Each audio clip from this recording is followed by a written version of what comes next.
All right, good morning. Good morning. My name is Kandi Spangler. You guys, can you hear me okay? Do I need a microphone? My husband tells me I never need a microphone, but I want to thank you guys for having me today. I want to thank Mark and Eric for the invitation. Little bit of honesty right now. How many of you are here because you have to be here? Okay. How many of you are here because you want to be here? And how many are here for the free lunch? That's why I'm here too. I like to know my audience. I know that this is required, so I will try to be entertaining, engaging. I'm probably not going to teach you anything today that you don't already know. We're not going to go out to that parking lot. We're not going to get on our bikes. I'm not going to teach you how to do lock-to-lock turns and the things that I've been practicing for the past several months. But what I hope for you to leave here today is that you leave here with challenging your mindset. And as you prepare to go out there and ride this season, it's early in the season, and as you're on your motorcycle. So this is challenging your mindset is what we're going to be talking about here today. So by a quick show of hands, how many of you own a motorcycle in the room? I would assume most of you do, but I just wanted to get a sense of that. So there's a lot of different motorcycles out there. We all have different styles. Dirt bikes, sport bikes, cruisers. I notice a lot more people looking at cruisers than my adventure bike on the way in. So again, knowing my audience. And then of course we got Pike Peak Harley over here. Hi guys. So there's a lot of different bikes out there.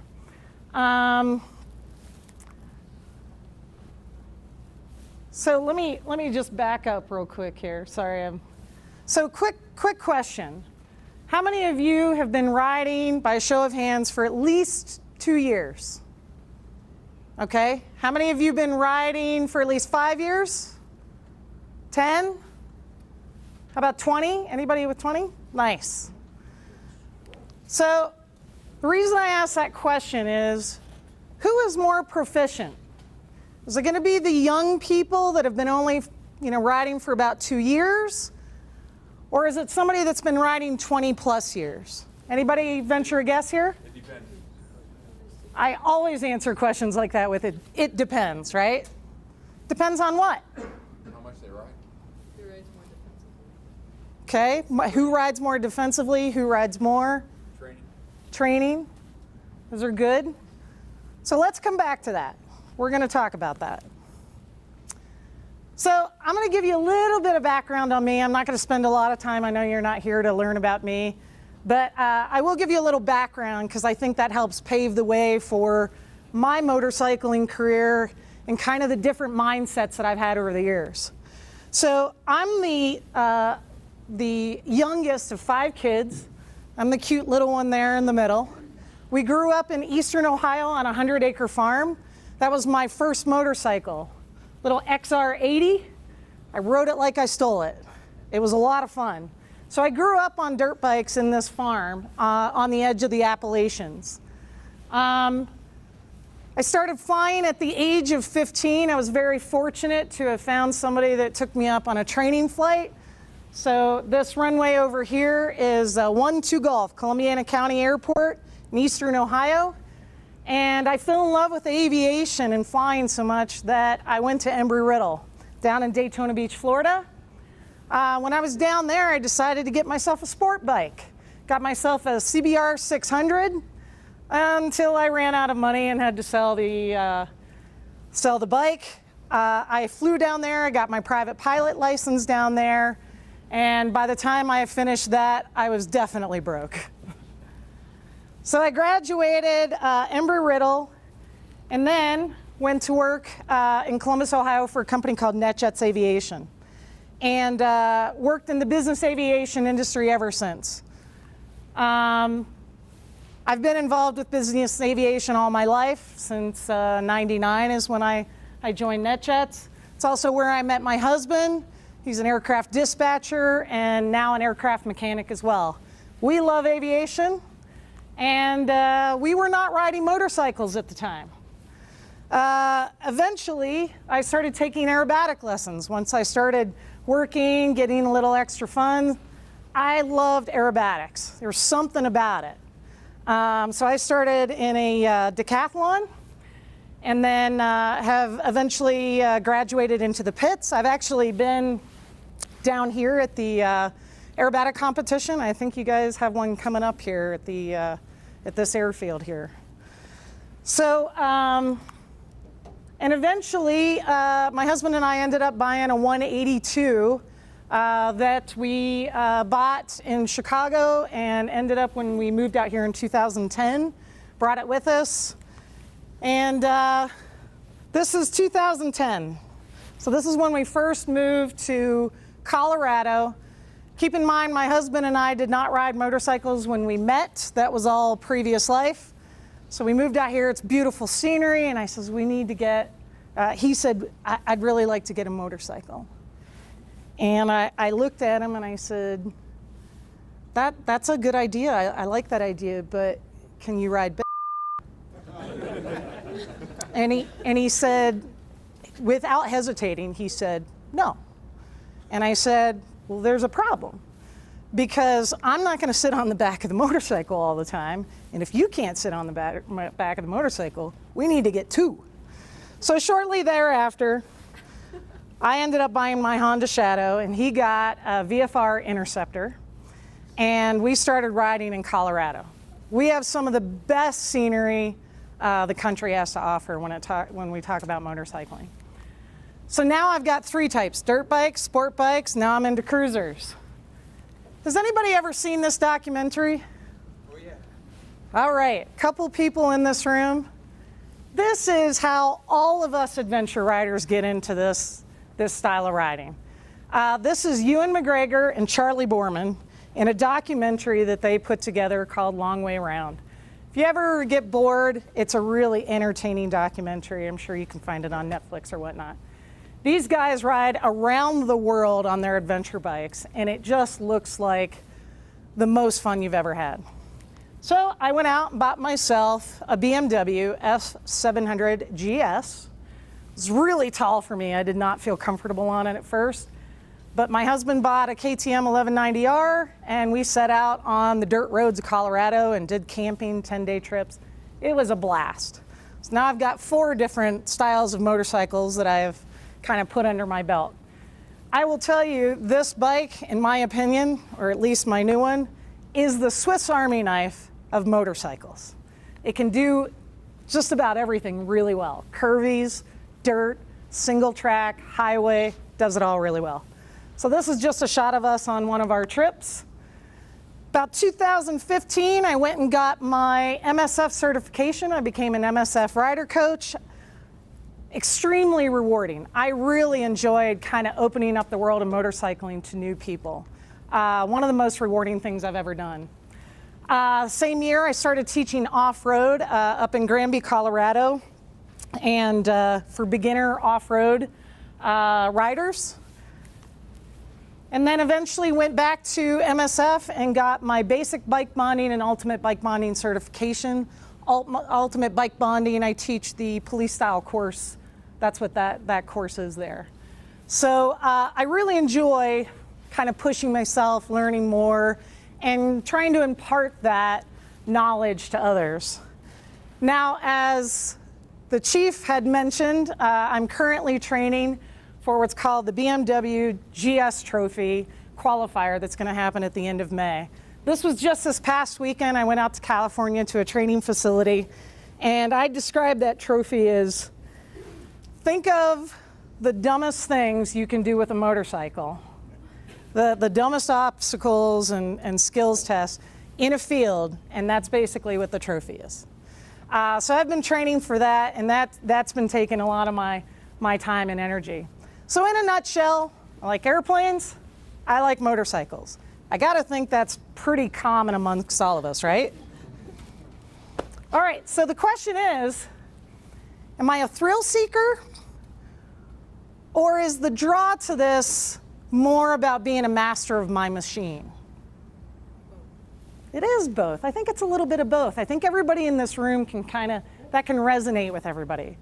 There's a thrill to what we do, aviation and motorcycles.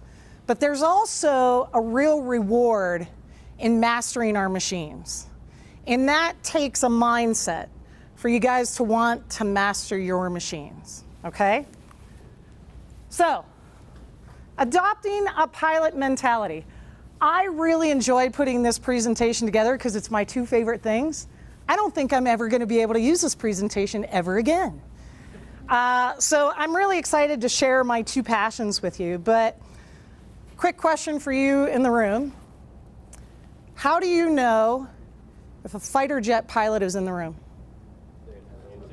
They'll tell you, right? That joke works in my industry too. How do you know if there's a jet pilot in the room? He'll tell you. That's not what I mean by pilot mentality.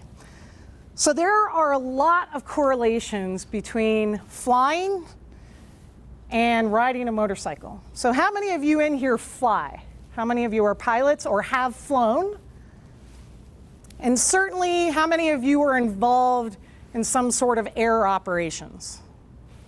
Anybody else? I figured with the Air Force, I kind of put that all together. But anyways, so this pilot mentality that I'm talking about starts with understanding the difference between mistakes and mishaps. Does anybody know the difference? Any? Maybe one is an accident. Right? One is an accident. Human error. Human error. Good. Anybody else? So what is this? That was a mistake. That was a mistake, right? That was preventable. Okay? For those of you that can't read the bottom caption there, it says, pilot reported plane ran out of fuel. Okay, it's totally preventable. That is a mistake. How about this one? That's a mishap. Or, could be a little bit of a mistake in there too, right? If you're not scanning your surroundings, not looking on landing. But I would classify one as a mistake and one as a mishap. So the difference really is one is within your control and one is out of your control. So you need to realize that on a motorcycle, you've got those same elements, okay? So my favorite pilot mentality is plan for the worst, hope for the best. I use this a lot for off-road training because you have to be prepared for anything out there in the backcountry, and you're not necessarily going to have cell coverage or anybody that's going to see you for hours. So I like to take that mentality, that pilot mentality, and apply it to motorcycling. So how do we train for that? For those of you flyers in the room, how do you train for becoming a pilot? What are some of the things that you train? Ground school? What sort of skills are you training for? Flight planning? Emergencies, right? I would say 80% of flight training, a lot of time, is handling abnormalities in, I can't use my words, in the air.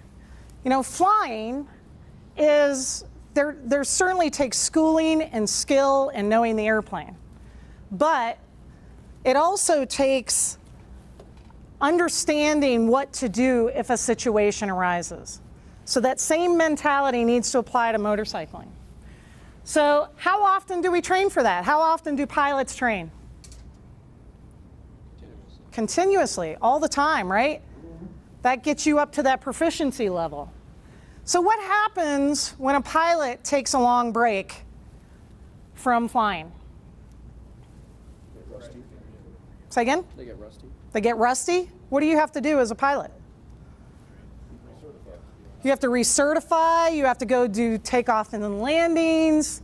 There is a requirement in the civilian world anyways for the FAA that if I haven't flown in 6 months, or 90 days actually, I have to go get in an airplane and do 3 takeoffs and landings before I take a passenger up. So why not apply that same mentality? Nobody's regulating what you do on a motorcycle. But think about that for a minute. If you haven't been on a motorcycle for 90 days, maybe you should do some circles in a parking lot and really get your head back into the game, right? Because motorcycling, like piloting, is a perishable skill. It's something that you have to continuously train and hone and improve your skills. Just because you can do it today and you don't ride it for 6 months doesn't mean you can do it tomorrow.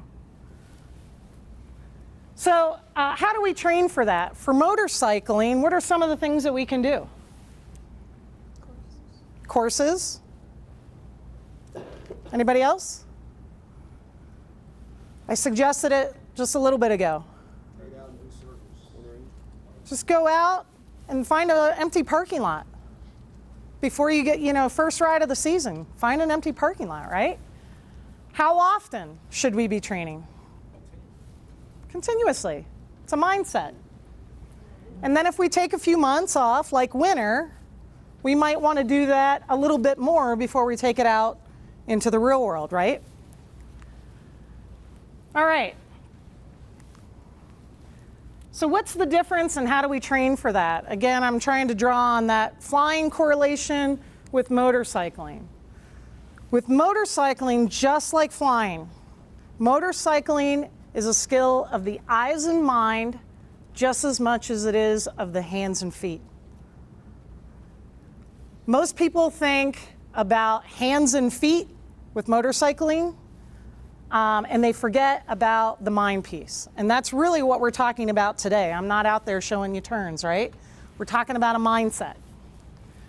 So, coming along, you're gonna hit this curve up ahead.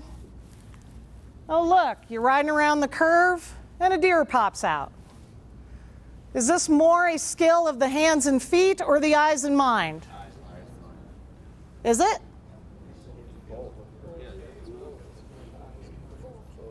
It's a little bit of both. Why is it both? Execute whatever you decide. You can't make a decision. You're the fastest guy in the world, still gonna hit the deer. So the decision-making process, so the eyes and the mind, you were going down that road. The further I'm looking into my turn, the further up ahead my eyes are, I might see that deer way in advance. And that can mean the difference between threshold braking in a turn or coming to a gradual stop. You could say that for roadkill in the road. You could put that for sand in the road because it's still springtime. The more your eyes and mind play into how you ride a motorcycle, the less things become an emergency and skills of the hand and feet, okay? So keep in mind, keep your eyes up, looking ahead. Make sure your mind's right, and you're gonna need to think about these things as you get into riding this season until it becomes automatic, okay? Next thing. What about this one here? Skill of the eyes and the mind or the hands and the feet? Both. You guys are getting it. All right. So what, if you're back here at the first silhouette, what are you thinking?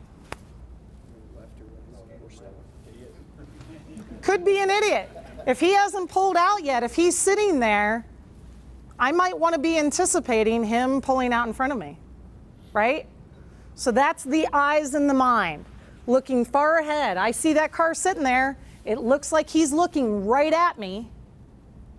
And then he goes ahead and pulls out. So then it becomes more of a skill of the hands and the feet, and you don't want that to be a surprise. You want to anticipate it. I ride around with my high beams on. Anything I can do to increase my visibility.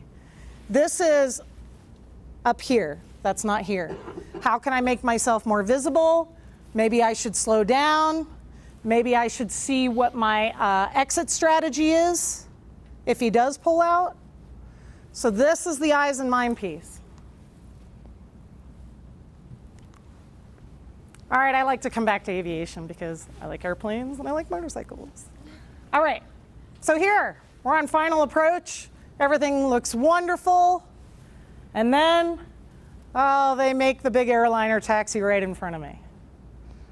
So what is this? More a skill of the eyes and mind or hands and feet? Both. If I'm listening on the radio and I hear that they've cleared that guy across the runway, I'm going to say, please don't clear him across my runway. If you don't hear that and you're getting down, then it becomes more of an emergency situation, right? So we're trying to avoid emergencies by using eyes and mind much further ahead, and this takes constant practice and training. It's not going to be automatic. You got to think about it, especially early in the season.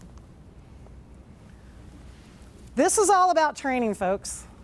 Training, training, training. This is a pilot mentality. Okay? All right, so coming back to that earlier slide, who's more proficient? The young folks there that are riding or the guy that's been riding for 20 years? Who's more proficient? The person that takes the time to be continuously improving and training. I will tell you, when I drew the correlation between flying and motorcycling, and I applied the same focus and intensity to my motorcycling, I have a blast out there. I don't want to make it sound like it's all serious and anything. It doesn't have to be. I love flying too, but I approach it with the same focus and intensity. And the second you do that, you're going to find yourself becoming a better rider. Okay? I'm not going to dwell on a lot of stats here, but I wanted to share a couple with you that I think are really telling. These are 2018 numbers.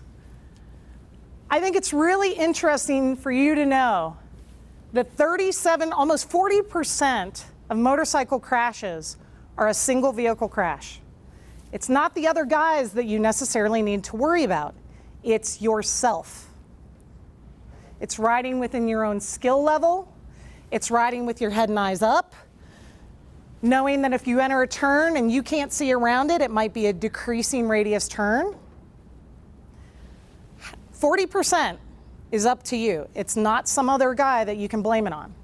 So know your skills, okay? Next one. The number of fatal motorcycle crashes where the motorcycle was at fault, 76%. These are fatalities. We can do better as motorcycle riders using our eyes and mind and hands and feet to bring those numbers down. Know your surroundings, right? There's a lot of, again, the correlation between aviation, I'm going to sound like a broken record. Think of it this way. When you're flying, just like motorcycling, there's 3 key components. Knowing your surroundings, those other crazy people out there, animals included. Knowing your skill, what you're capable of. What my skill is right now on a bike at slow speeds, pretty amazing. At high speeds, I haven't been doing a whole lot. I need to know my skill level. And the last thing you need to know is your machine. Every motorcycle has a different threshold braking. You're going to stop in different distances based on weight, brake system. Know your motorcycle. Know your equipment. So surroundings, skill, and your machine. Real quickly, there was 2 other stats, and I thought this was really interesting. I just got this morning from the Colorado State. In 2019, we've had 11 motorcycle fatalities so far this year.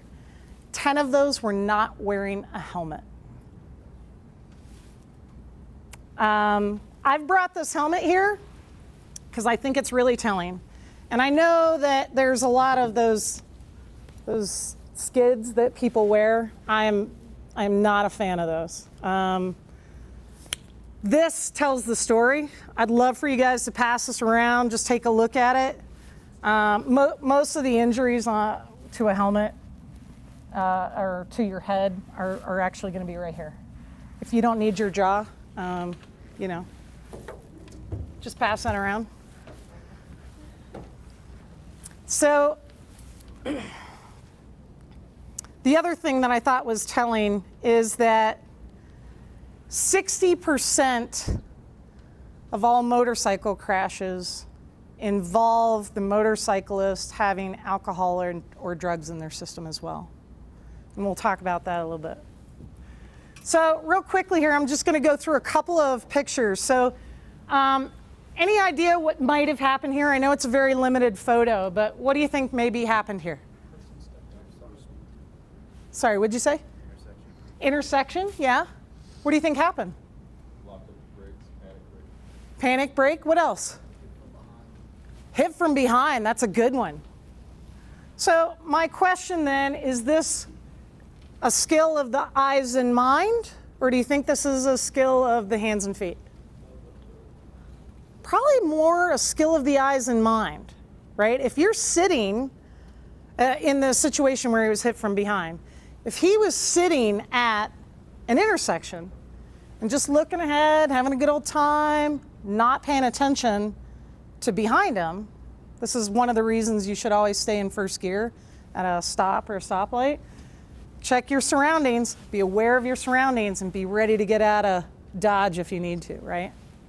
So eyes and mind, always know your surroundings. Then if you need to, if it's emergency braking, if you need to take off quickly, if there's cars going in there, what's your exit strategy? I always know where I'm going to go. I'm going to go over here, I'm going to go over there, I'm going to go up between those two cars. I'd rather that car behind me hit that car in front of me than me be in between them. I'm always thinking of exit strategies, okay? What does this scenario tell you? They're having fun, right? Having a few beers, they're having fun, and everybody's doing it. Like, I'm not gonna lie, I enjoy going and having beers with my friends. I really like beer. But how can you motorcycle, go out there and ride your bike and incorporate alcohol into your social agenda? How can you do both of those things? Drink one beer the night. Anything else? You gotta wait, End of the ride? you gotta wait a while. You can wait a while? Say again? Right on the back? Make sure that guy up front doesn't have anything. Actually, yeah, I was inviting you to ride pillion with me. I'll make sure I don't have any beer. So I really separate the two. It's kind of like flying. It's a pilot mentality again. Pilot mentality for us in the civilian world is nobody cracks the first beer until flying's done for the day for everybody. It's respect for everybody else that's flying airplanes and giving people rides, and we're having fun. Once the last airplane is tied down, then we break out the beer. You can absolutely do both of those things, just don't do them together, okay?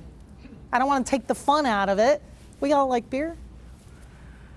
All right, next thing. What's happening here? What is it? Low side? Looks actually like a high side to me, but it might be a low side. Actually, yeah, it would be flipped over. It's probably a low side. So taking a curve too fast, right? So what is this? What's this tell you? What's he not doing? Not planning ahead. What else? Skill, right? Riding beyond his skill. Knowing your skill is critical. Just because the guy in front of you just did that curve does not mean that you can do it. Ride your own ride. Know your own skills. All right, this is a fun one. I heard that you guys got to see all kinds of gory pictures, and I'm really sorry to disappoint you. I don't have anything gory, nothing with blood in it. But this is a cool shot. I like this shot. So what does this tell you? What is it? Group ride. Okay, what's the skid mark tell you? Lock up some tires. Locked up some tires. Which one? Looks like rear. Rear tire. Why is that? It's a nice, long, straight line, right? We're going to talk about braking in a second. I'm doing good, right? All right. So this is somebody that probably rode outside of their skill level. They were probably following a group, right? So there's a little bit of pressure there to ride, keep up with your peers. So we'll talk about braking in a second, but this is a rear wheel skid. And in talking with the Colorado State Police, this is very, very common at accident scenes involving motorcycles. And it's easy to spot and go, man, they didn't use any front brake. They see it just like that. All right, so let's get into some suggestions. We talked about this briefly earlier. What can I do to get ready for the riding season? So how many of you are familiar with Motorcycle Training Center over MTA, Motorcycle Training Academy over here at Chapel Hills, right? Anybody take their BRC there? Good. He offers all of these courses, okay? Don't be afraid, just because you took the BRC that's not the end. You don't take one class and you're like, I'm good, right?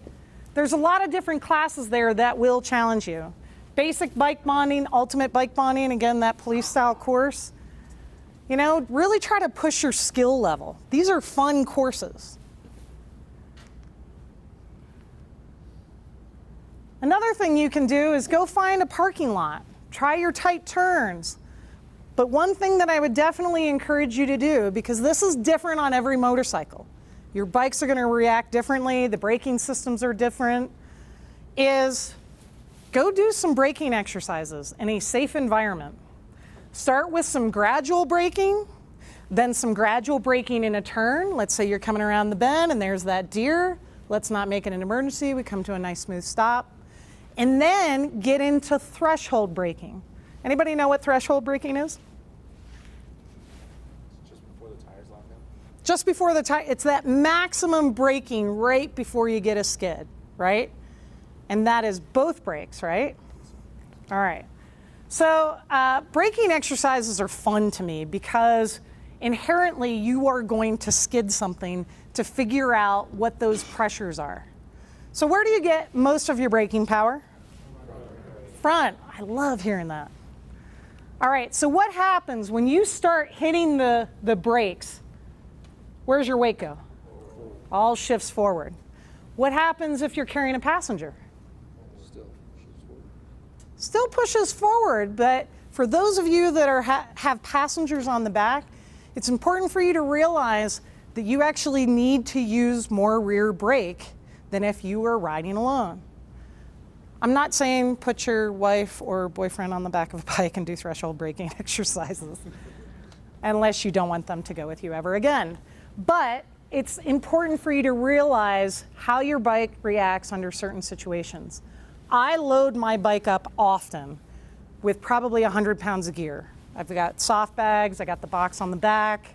It's a similar situation. I need to use a little more rear brake if I'm doing threshold braking than if it were just me, okay? So speaking of braking, what are the 3 components of total stopping distance? Anybody know? Perception. I love this. What else? Reaction, and then? Physical braking. This is like having people that studied. I love it. All right, so perception, reaction, and braking. So what do you think happens to any of these if, say, you had a beer or two? Perception and reaction go way down, right? As you keep drinking. What else might affect your perception and reaction time? Being tired. Actually, there's studies out there that say that it's worse than actually having a beer in your system.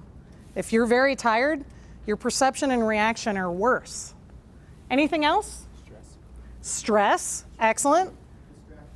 Distractions, excellent. There's one other big one. Mind. What else? Age. It's important for you to realize that as you age, your perception and reaction time is going to go down. Ride within your skill level and know the surroundings and your situation, right? Okay, So just a couple of words about gear as you guys pass around that helmet. This is something I love. I love this saying, dress for the slide, not for the ride. I want to be dressed in something that I know can handle the conditions that I'm riding in. I'm planning on going down. Does it happen very often? Not on the road. No, not at all. But I'm ready for it. So I don't have any gory pictures to show you, like I said, but I do have something that I want to talk about here. I'm going to grab this. So there's a lot of clothing out there that people call motorcycle gear. And there's no rules, there's no government oversight on this. You could wear a nice loose leather jacket and a pair of jeans and, you know, pose on a motorcycle and somebody can sell that to you as motorcycle gear. That is not motorcycle gear. Motorcycle gear is built for the slide. So first thing I want to talk about, you can do it. All right, helmets. Talked about helmets a little bit. Make sure you're getting something that is at a minimum DOT certified. Snell is better. Full face, if you do 3/4, great, but full face. Who was I talking to earlier about the modular? Yeah, that's right. I was talking to you about the modular. They've got these great helmets. If you don't like this big thing in front of you, you can now just, you know, click it up, get it out of your way, talk to your friends, do whatever, then put it back down. They're fantastic, right? But a full face helmet, most of your impact if you go down is right around in this area, not up here, okay? Jackets. So this is where I was going with this. So my jacket's over there and I've got these pants on too, which we'll talk about all of those things. And I think I had gloves as well. So has anybody ever seen this armor? Anybody know what it is? It's a back protector. It's really, say again? Level 2 back protector. Level 2 back protector. So this is a compound called D3O. And it's nice and flexy, it's very comfortable. I've got it here, I've got it here, I've got it all over my jacket. What happens is when you impact the ground, it'll harden. And it'll actually take some of the impact out. As far as jacket materials, if you don't wear something with armor in it, at least get something that is built for abrasions. So this here is a Cordura mixed with a Gore-Tex, both my jacket and my pants. Yes, it does get warm in the wintertime, but I have a lot of vents, and quite frankly, I'd rather be warm than dealing with road rash. That's just my opinion. If you guys think the other way, that's okay. But definitely wear something that is abrasion resistant. Jeans are not abrasion resistant. They will disintegrate in seconds on asphalt. Okay? Polyester, terrible. Things like ballistic nylon. Just make sure you're looking at whatever you're trying on in these stores. Don't just look for style, right? Because if you got loose arms, this nice leather jacket, and leather's great, but if you have loose arms on that nice leather jacket that you look great on, and you go down and it rides up, it kind of defeats the purpose. So when you try things on for protection, get on a motorcycle in their shop. I mean, how fun is that? Just get on other people's motorcycles and try gear on. I was telling him earlier, like if you're trying on a helmet, there's a lot of different helmet manufacturers out there and they fit everybody's head a little different. So if I were you, I'd go to the store, I'd go to Pikes Peak Harley-Davidson, I'd put on a helmet and walk around for about 15 minutes. Might look goofy, and I might even sit on a few motorcycles with their jacket on, and they'll be following you around, I know they will. But what you want is comfort here, not here. I'm not necessarily looking for comfort here, I'm looking for comfort here. So you want to throw your leg over a motorcycle, you want to wear the helmet for a little bit, so that's my word on gear. Any questions on gear? All right. I'll have a question here at the end of this, actually. We're getting close. All right. So today's takeaways. What are some of the things that you're going to take away from today's briefing? Give me one. Continuous training. I love it. First one. Train. Motorcycling is a perishable skill. So always have that mindset that I want to go out there and make myself better. If I've taken a little time off, maybe I need to dust off, right? Next thing, get your head into this. This is not just hands and feet. When you're driving around in your vehicle, and you'll feel silly once you start doing it like I do, is because I'm driving around in my car fully protected, I have a cage around me, and I'll be like, oh, it's a collision trap. Where would I go if I was on a motorcycle? Start thinking like that in your car. Think ahead, look further ahead, get into that habit. All right? Come on, say it with me now. Gear is sexy. I mean, this is a great look, isn't it? Gear is sexy because I have seen, and I'm sure you've all heard, about the consequences of not wearing gear, even for a 5-mile commute.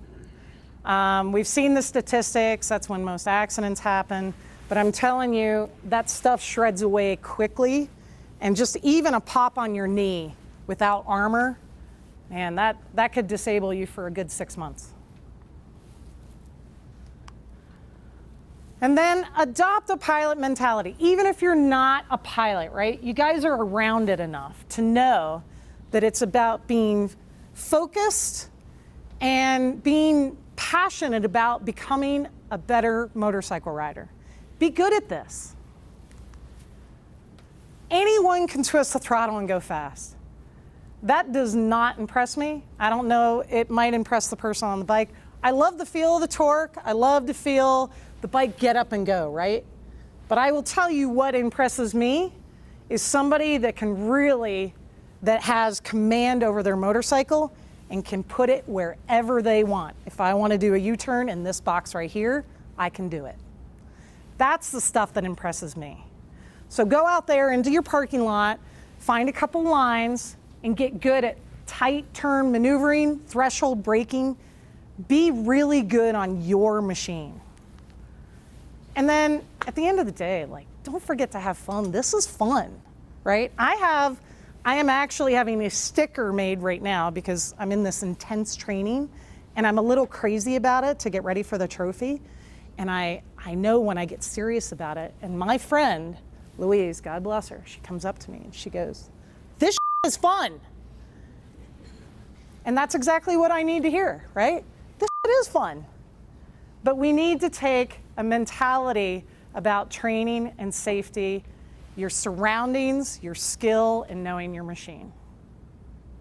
So with that, does anybody have any questions? And you can ask me anything. Helmet, gear, GS trophy training, my motorcycle, anything? What's the fastest you've ever been on a motorcycle? Well, incidentally, it was on my 1250 in a runway environment. I don't break laws. I think I got it up to about 120. Yeah, and it's smooth even with knobby tires. My 700 was not as smooth because its front end was lighter. This has got a really heavy front end, so it's really stable. If I wanted to get into sport biking again or like MotoGP type stuff, I would go to a track. That's how I would practice my speed, go somewhere in a safe environment and really practice that where everybody's going in the same direction. Any other questions? Thank you. One more. Yeah. Have you ever laid your bike down at high speed?